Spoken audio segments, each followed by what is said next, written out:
I was born in Clarkdale, Arizona, a small town owned by copper company, and my dad worked for the copper company. Nobody owned property there. It was all owned by the company, and they gave it to you as part of your salary. That's where I was born, in that small town. I would ride my bicycle. I had a job when I had a job as a teenager at the railroad station. I'd ride my bike to work and home again. It was part of my life. And then ride for fun, ride some horses. But we had an old car. There was just nothing, no long trips. And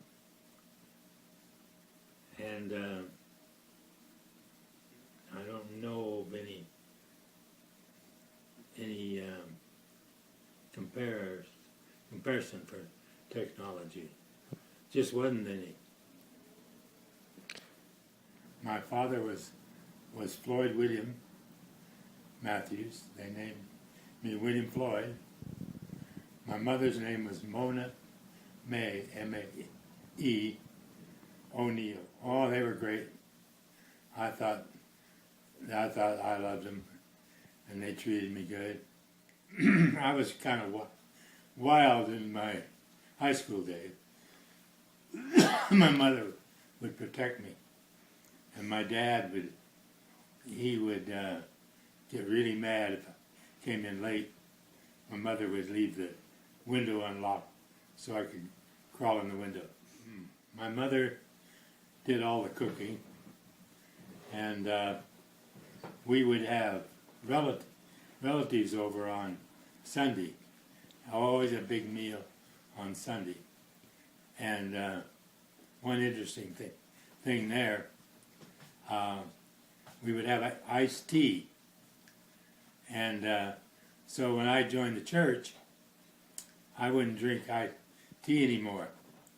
And my uncle was there, and he saw I was just drinking water, and he said, "What's the matter, Bill? You're not drinking this favorite drink?" And I said, "Well, I guess he says, "I guess you're afraid it'll stunt your growth." And I told him I was joining the Mormon church, and he just roared and laughed. I was in the Army 3 years and a day, and I went to basic training in Atlantic City, New Jersey, then went to Georgia, and was in the Air Force, and then the 10th Armored Division was getting ready to go overseas, and so they transferred me to that along with other soldiers to staff up to go overseas. And I landed in France, traveled across France, traveled around all over Germany, went up to Luxembourg for the Battle of the Bulge, and then we chased the German army to southern Germany. That's where I was when the war ended. I met Dorothy shortly after. I met Dorothy Harris, and we dated, and she was a Mormon, and she taught me the gospel. When I got home from the service, I had worked in the employment office for the shipyard there in Vallejo, California.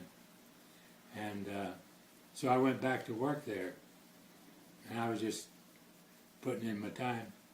And they hired her to work in that office. And so we got acquainted, and I asked her out on a date, and That was our first date. We went to a auto race park. The agreement was that before we went in the house, when we came home, out in the car, that she would tell me about the gospel. And so we'd have our little half-an-hour meeting every time we dated.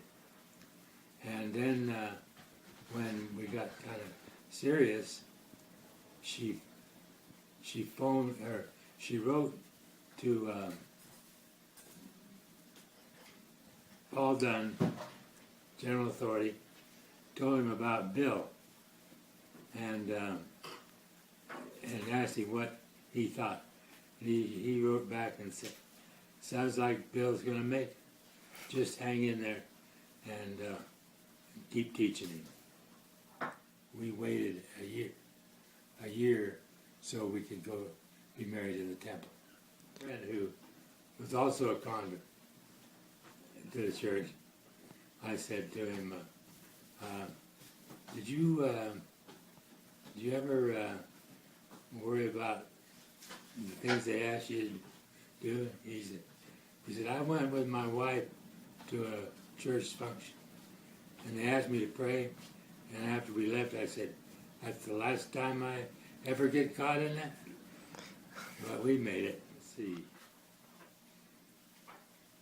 Well, I was just kind of a bashful guy, and I saw that you got asked to pray, give talks. That scared me to death. So I wrote a prayer out, carried it in my pocket, so I could whip it out and give the prayer if they asked me. And it was just a difficult thing for me, not growing up in the church, to do what I was asked to do. Choir director asked me if I'd sing in the choir. And I said to myself, well, you're supposed to do what they ask you to do in this church. So I said to her, yeah, I'll do whatever I'm asked. And she says, well, are you a bass or a baritone or a tenor? And I said, I don't know. And she says, well, come on in this room here where the piano is, and we'll find out. And we went in there, and that's the last time I ever mentioned that I would sing in the choir.